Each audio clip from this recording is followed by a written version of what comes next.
that, and a couple of new control schemes, which are like still work in progress, but we, like backers requested those, and quite a few backers requested those, and it was not that much of a pain to implement. So we said, okay, let's do this. And now, so yeah, I'll show you guys the NGDC trailer, which is like a sort of work in progress thing about where we are at the moment. It's super early alpha, so please excuse any animation bugs or whatever. Hello, my name is Adam Camp, and I'm the lead writer for Unrest, an ancient Indian role-playing game. I'm gonna have to talk fast here because there's a lot to cover with this conversation. First, notice the 3 bars at the top. In this game, we track 3 values to measure a person's relationship to you: fear, friendship, and respect. With the idea that interpersonal relationships are more varied and nuanced than just how well disposed are they towards you at any given time. Secondly, as we talk to this person here, watch the middle of the conversation area. Whenever we select an option, a tone appears, telling us how the NPC will take this. This removes any ambiguity on the player's part as to, well, am I saying this in a sarcastic way? Am I saying this sympathetically? How am I trying to get this across? The player should never be confused about what they're saying, just in the same sense that they should never be confused when they press the W key about which direction their character will move in. How they speak in the world is their influence over the world. One other thing we're trying to do differently in this game is, as you may have noticed, Unrest is set in India, not in medieval Europe, or some amalgamation thereof. It is our belief that gamers worldwide are into something new. If all RPGs look the same, why would anyone but a die-hard fan buy more than one a year? More to the point, if every independent role-playing game just looks like a cheaper version of Skyrim or Dragon Age or World of Warcraft, why would anyone at all buy them? We're applying that same approach to our narrative. As you can see here, the character we're controlling currently is different than the character we were controlling at the beginning. That's because each chapter of Unrest switches to a different character, with the idea being that if we cover multiple characters, we can cover multiple perspectives.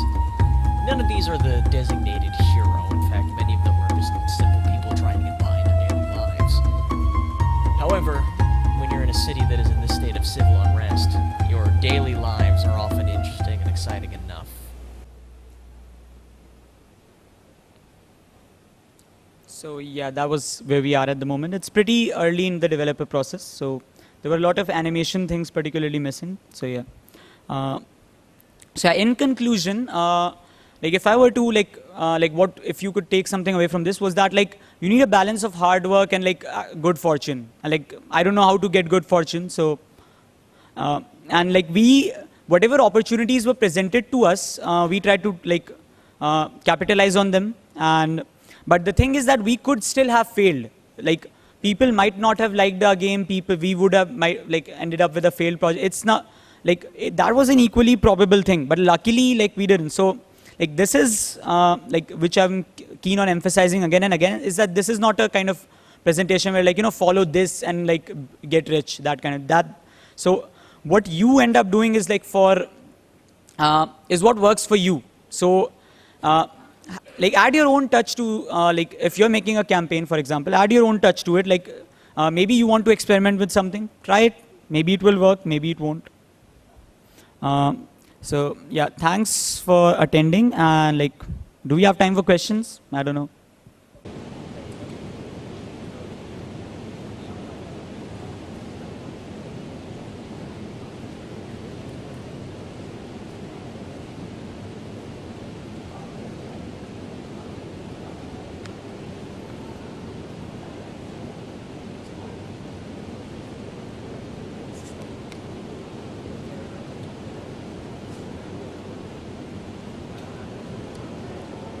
The US government and how they handle once you raise an amount greater than X. And X is like 10,000 or something. So yeah, that just happens. It's a lot of like, you have to fill a lot of forms. There's this form called an ITIN. Then there's a W8BEN form. That's a lot of paperwork, like so basically. Go to the US and... Yeah, like those guys, you have to talk to them and they'll tell you, okay, you need to fill this form, you need to fill that form, that kind of thing. Thank you. There's thank you. Mics. Hi. So I want to ask that when you got this whole ball rolling on international coverage and everything, I mean, what is it that you did that, that kind of got these people interested? I mean, did you reach out to them or it kind of got picked up on its own? Because in my experience, it's very difficult to, get that rolling. like like in how we work is that we always have a bunch of concepts kicking around, and usually we don't ask a person, like we don't just walk up to any person and say like, okay, I have this concept, do you want to see it? We actually execute a little bit of it and then we ask for feedback, because when you're just talking to somebody, okay, yeah, is this concept good, is it not, what you're just doing, that is more of a test of your communication skills and like presenting whatever you are saying. So if we actually have a playable build, then it becomes easier, like at least in my experience. Because a lot of time, if I just tell you, like, let's say if I walk up to you and say, okay, I'm making an RPG about ancient India. So like, okay, yeah, what's next? So you need a certain amount of stuff before a person who isn't knowledgeable can actually like give you their opinion about it, and their opinion can be useful.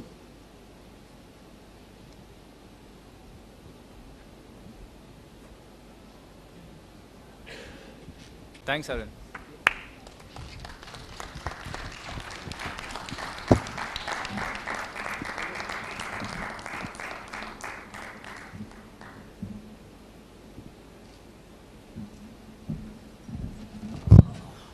Okay, so guys, we're going to pretty much launch ourselves right into the next session. It's going to be taken by Rami. Unfortunately, as most of you all might or might not know, he had to undergo some last-minute surgery because of which he couldn't make it here. He's going to be with us on Skype. So, some background. Rami Ismail is the business development guy at Vlaambir, a Dutch independent game studio known best for their games such as Super Crate Box, Love Rousers, Ridiculous Fishing, Gun Gods, Serious Sam, and Radical Fishing. Through his work at Rami has come to realize that marketing and business of many independent game developers could use some help. As such, he created the free press kit creation tool called Press Kit and is working on releasing its first add-on called Release. Believing sharing knowledge openly is the cornerstone of independent game development, Rami has spoken at a variety of subjects at a dozen game events around the world, ranging from the GDC San Francisco to Fantastic Arcade. He is an avid opponent of game cloning after Radical Fishing got cloned, and he is also a proponent of searching for new beautiful things in places no one is looking for, and this organized Fuck This Jam. It's a game jam focused on making a game in a genre you absolutely hate. Rami also works closely with the Indie Mega Boot team to enable indie studios to showcase at the larger game conventions, and for anybody who's interested, he exclusively drinks cane sugar Coca-Cola. Shruti, is he on? Is he awake? He's awake. Okay, good. Can you connect the display?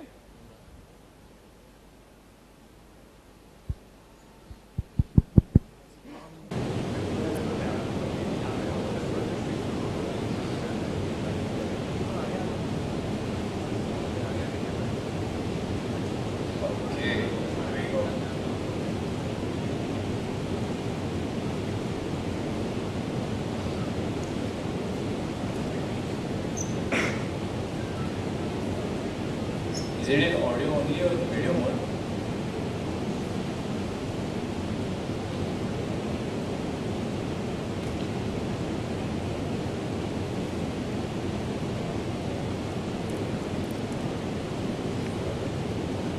Is a panel with Kinshuk, Amit, Samir, and I'll be moderating.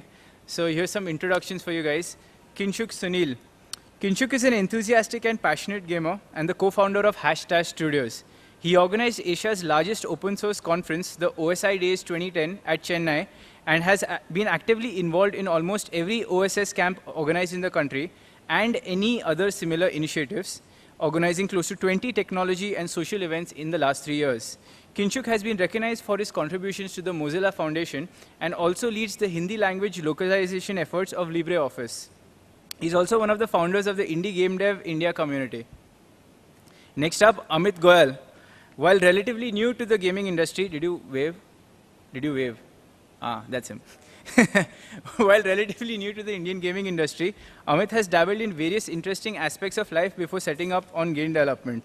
He is the co-founder of the now famous Super Psych Games, an independent game developer best known for their Square Enix Game Development Contest 2013 entry, Yet Another Bird Game. And last, we have Samir Desai. Samir is the fearless leader of the editorial team of Indian Video Gamer.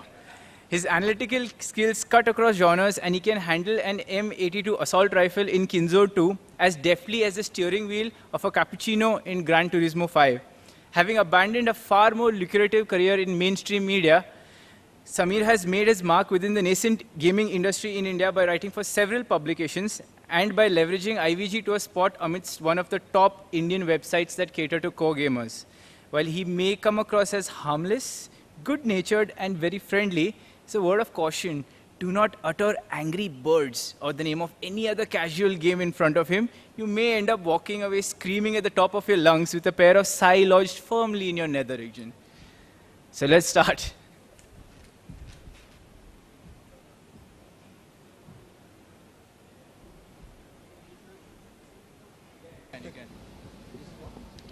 Okay, most of that was not true. Is it on? Yes. Yeah, most of that was not true. I don't know where you got that. So I think we should change the topic of discussion. Oh, that's mute, actually. Yeah, so I think we should change the topic of discussion from cloning to, what was written on those profiles and how untrue that is. You guys are like, is this on? I'll just be like, Just because you're I'm super cool. Okay, so essentially what we're doing today is we are having a little panel discussion on cloning.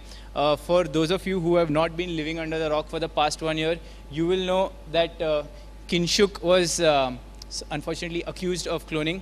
Amit here was cloned, quite literally. There's another one of him walking around the hallway. And Samir here is a guy who breaks all the random cloning stories and reports them from both sides of the media. So we thought it'd be interesting to have a kind of perspective from all three angles, what happened to these three guys and how their lives crashed together. So we'll start with Samir here.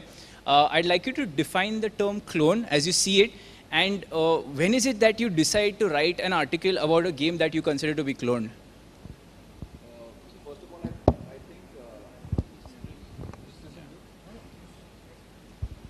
I think we use the term clone quite liberally. I think it's so there's so many games coming out now that there's bound to be an overlap of features between games. So there will be games that have similar, maybe a similar artwork or similar gameplay or stuff like that. So I think an actual clone is a game that is built with the sole intention of capitalizing on the popularity of another game. And that's very rare. It happens very rarely. So what happened in case of Circulits and YBG, I think that was not cloning at all.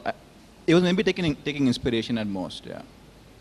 That's not what was written. So as far as when do I cover it? It's when there's an accusation and someone's talking about it, and you have a lot of more well-known developers chiming in and giving their opinions on it. So that's when people start talking about it a lot more, and that's when the media will cover it as well. Right. Okay, so we'll just come to Kinshuk and Amit here. Essentially, for the two of you, I'd like you to answer a couple of questions. Right off the bat, the first one would be inspiration in double quotes versus cloning. Here. There's a very thin line between inspiration cloning. Like many times clones would want to just play safe by saying that they are inspirations, or many times they are true inspirations but they look like clones. One thing that is very relevant for us to understand is that as game developers we also play a lot of games, and we can find things in different games that inspire us in some ways. They motivate us to in different ways, and possibly we can also look at some games on like how they are solving the challenges we are facing in our game. It could be a level design thing, it could be an AI thing, it could be any aspect of the game, and that could be an inspiration. But cloning is where you're like focusing on how you can reap the benefits from the hard work done by another game.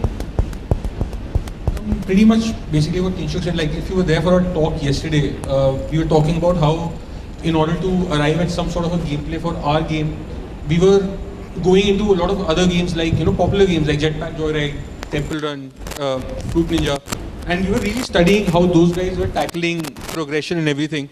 So, I mean, would you actually call that a clone? I mean, that is just trying to solve a problem by looking at how people who've done it well have solved that same problem. So, I think somewhere we forget that, even game developers are gamers. I mean, we all have our favorite games.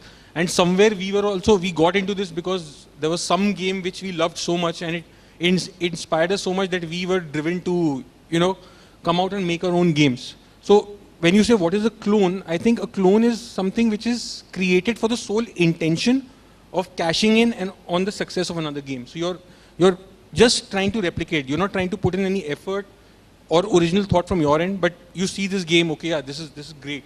And this is what made a lot of money. So let's just, and this has popularity, so let's just write that rather than, create something for ourselves.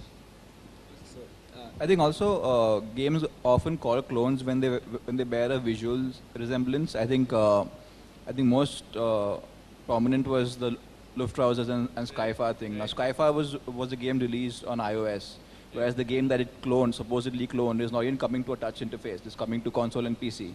So those two games just look similar. They may not even play the same. It'd be interesting to hear what. It would have been interesting to hear what Rami had to say about it, except that he completely ditched us this day. Damn. Okay, so yeah, sure. I want to add a couple of things. The first thing is when we were going through the whole circlets cloning issue.